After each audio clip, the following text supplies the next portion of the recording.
Bonjour à tous, j'espère que vous allez bien, moi ça va nickel. On se retrouve pour une toute nouvelle vidéo débriefing pour le match en retard qui comptait pour la deuxième journée de DR Kema, avec le match qui opposait la section féminine des Girondins de Bordeaux face au Havraises. On est parti les amis.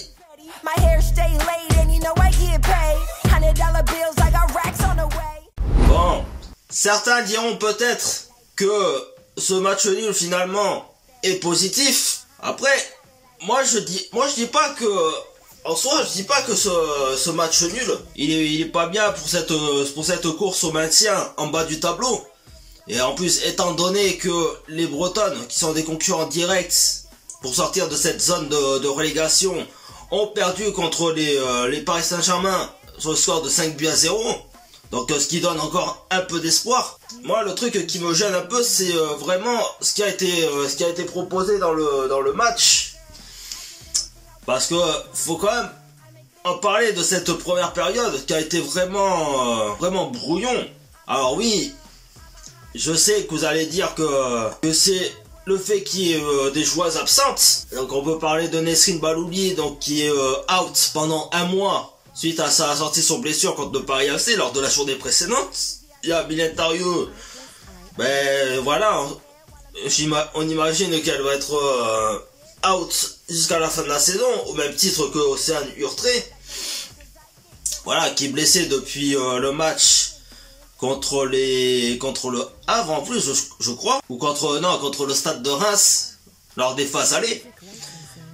Il y avait aussi Awa Sangaré qui était blessé mais qui a joué ce match samedi. Abigail Kofi Kim, c'était pareil, elle était annoncée blessée alors qu'elle a joué aussi samedi.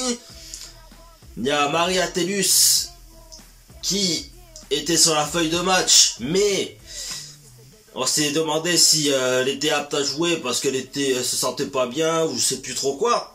Et finalement elle a participé au match. Mais franchement dans cette première période, bah, je suis désolé, pour moi il y a pas eu grand chose à se mettre sous la dent quoi. Mis à part les deux grosses occasions du match, avec l'occasion d'ailleurs de l'ancienne bordelaise Michaela Cardia qui a fini sur la transversale, et de Inès Benaya, d'ailleurs qui est la meilleure buteuse de l'équipe havraise, et qui fait partie d'ailleurs des meilleures buteuses de cette saison, de ce championnat pardon. Mais sinon du côté des bordelaises, autant elles ont quand même passé la première mi-temps à toujours défendre.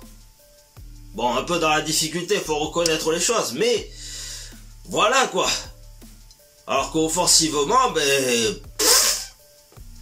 il n'y a pas eu grand chose à signaler quoi. Malgré la présence, comme je disais, de Awa Sangaré, Abigail Kofi Kim, de Laura Bourgoin qui était capitaine sur ce match. Il a aussi le rôle de capitaine, on sait même plus qui l'est définitivement.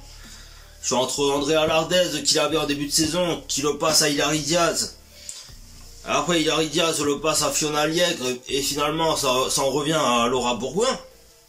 Franchement je comprends plus rien de ce rôle de capitaine de cette équipe bordelaise. Mais c'est vrai que cette première période, je suis désolé les amis, c'était mou quoi, c'était flasque, c'était mou, c'était trop brouillon quoi, même offensivement, mis à part quelques petites approches, mais quand on bute sur une solide défense havraise, eh ben on n'arrive pas elles sont un peu trop, les bordelaises sont un peu trop timides quoi. Alors que le match précédent, même s'il y a eu la large défaite au final, et voilà, ils avaient profité donc des deux occasions manquées pour justement ouvrir le score après le premier quart d'heure quoi. Mais là sur les deux grosses occasions qu'il y a eu, ben on n'a pas su en profiter pour les punir. Et franchement ça, moi-même quand je regardais le match ce samedi après-midi, je me suis posé la question, je fais mais c'est quoi ça? Alors oui, je sais que cette sévère défaite la journée précédente est encore dans les têtes des joueuses. Je fais mais là c'était un match en retard déjà de base. Mais franchement pour faire une première mi-temps comme ça c'est absurde. C'est vraiment absurde quoi. Et puis D'ailleurs, dites-moi en commentaire, dans l'espace commentaire, ce que vous avez pensé de cette première mi-temps. Et moi, je l'ai trouvé, bon, peut-être pas catastrophe, mais on va dire, je l'ai trouvé un petit peu mou, quoi. Des animations offensives totalement fantomatiques, à l'heure où je vous parle.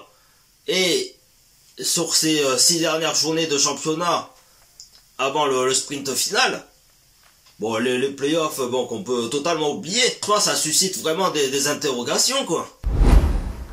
Et dans cette deuxième période, eh ben, il y a eu quand même un meilleur visage. Parce que voilà, après il y a eu des changements en deuxième période, donc avec l'entrée de Hajar Saïd, qu'on a pu... alors je sais pas si c'est la première fois qu'elle joue avec l'équipe première, parce que Hajar Saïd, il faut savoir que c'est une joueuse que Bordeaux a recrutée cet été, mais qui ben voilà, a l'habitude de jouer avec l'équipe réserviste, et qui en plus est la meilleure buteuse du groupe. Il y a Marie Atelius qui est rentrée en cours de match, et d'ailleurs qui nous a fait vraiment du bien pour faire basculer le match en la faveur des Bordelaises. Donc sur ce penalty, bon, logiquement trouvé suite à une faute un peu stupide de notre ancienne bordelaise Eva Sumo, donc qui est transformée par Laura Bourgoin. Et encore une fois, malheureusement, qu'est-ce qui va se passer? C'est que déjà, d'une part, on va perdre deux joueuses sur blessure. Alors j'espère que c'est pas trop grave à l'heure actuelle. Donc que ce soit Andrea Lardez comme Fiona Lieg. Suite à cette ouverture du score, qui, je rappelle, est un petit peu le même scénario que lors des phases allées. Bon, sauf que là, c'est la deuxième période. Alors que les phases allées, c'était en première période qu'elles avaient ouvert le score. Et là, on se dit, des fois, quand on marque un but, justement, ça fait monter une sorte d'adrénaline. D'adrénaline. Et même voilà, dans l'euphorie du premier but, de se dire, allez, on va mieux organiser tactiquement, on va mieux s'organiser et tout. Parce que voilà, on vient de marquer un but, et on va essayer d'enfoncer le clou. Mais encore une fois, et ça se voit sur toute la saison, enfin dès que les Bordelaises, marquent un but, ben voilà, l'adversaire commence à reprendre le dessus, se montre encore plus dangereuse, à l'image d'ailleurs de Najma Ali Najim, qui a eu deux occasions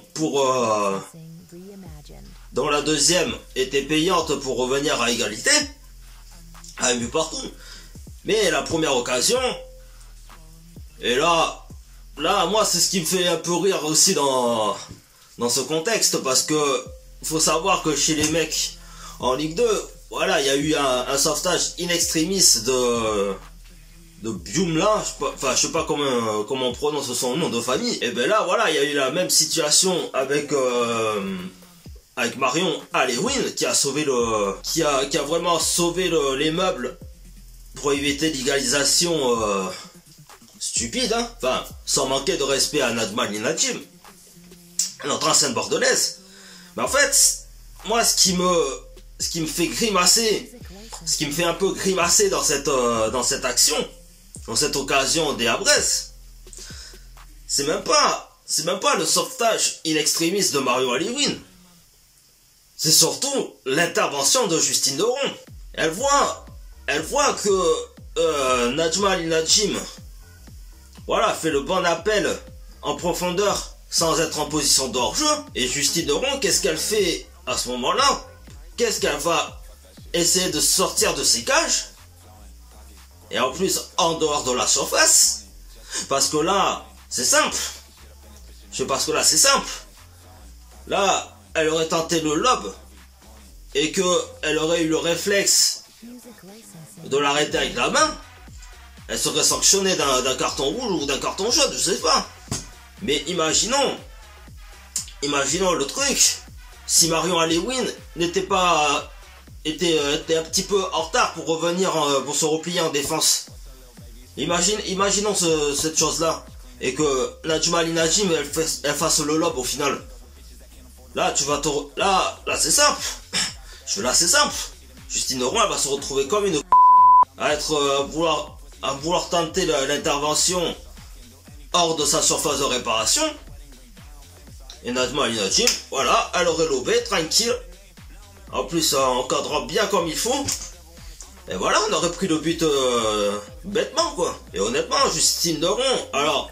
Comme je dis, humainement, je pense que c'est une personne très sympathique et tout, j'en en doute pas une seule seconde. Mais c'est vrai que là, depuis quelques matchs, mais je trouve qu'elle fait n'importe quoi. Je trouve qu'elle fait n'importe quoi dans ses interventions. C'est parce que, rappelez-vous que la journée précédente, sur les 6 buts encaissés, A few moments later. mais à un moment donné, Justine Leroy, elle commence à sérieusement me gonfler, quoi, sur ses interventions.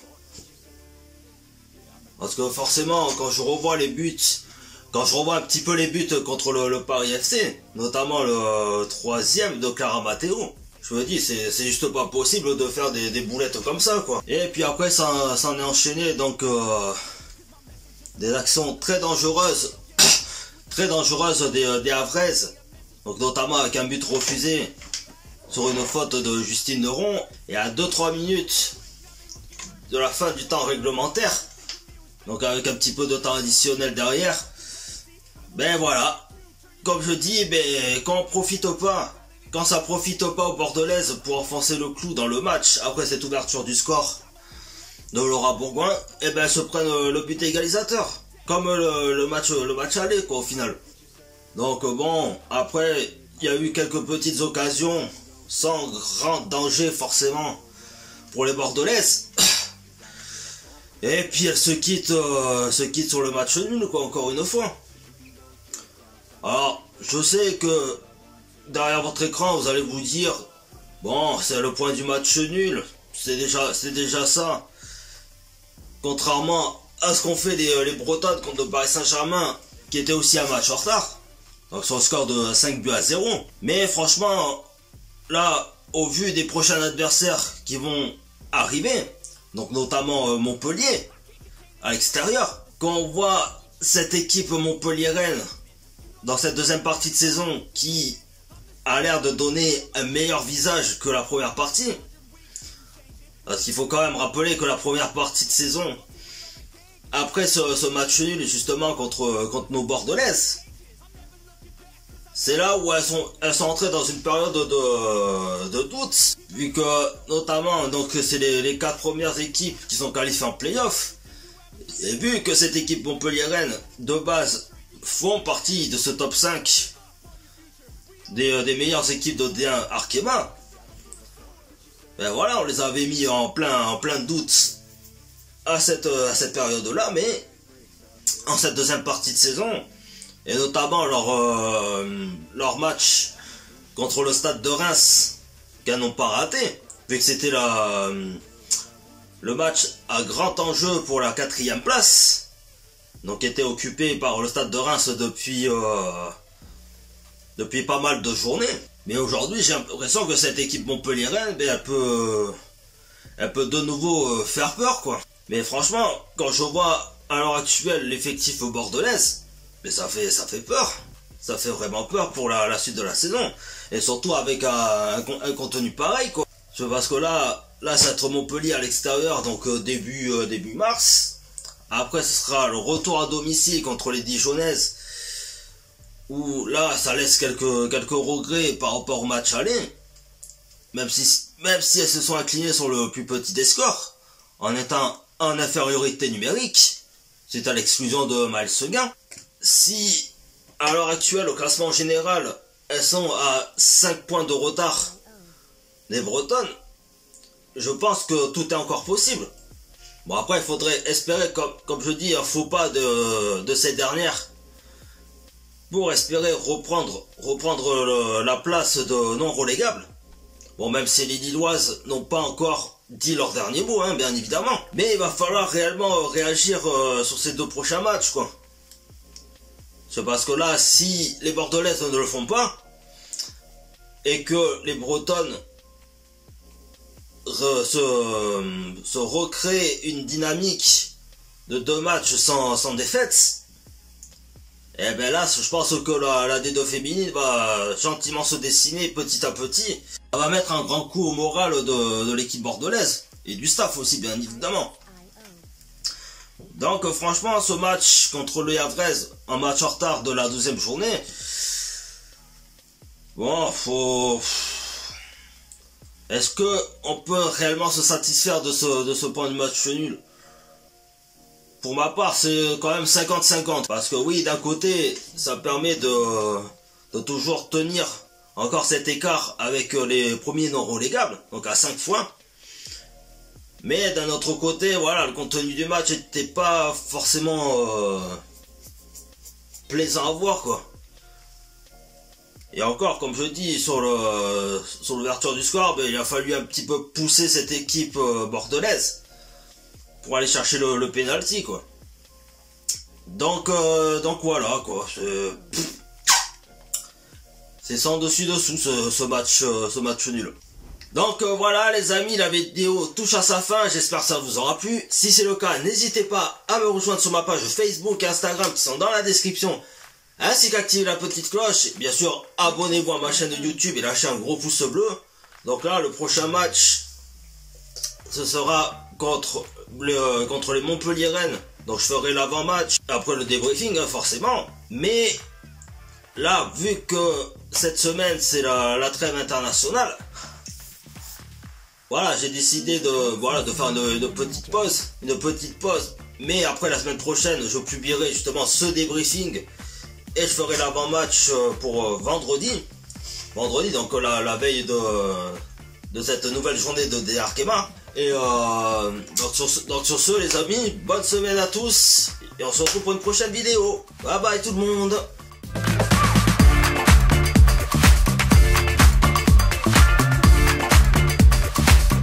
Artlist.io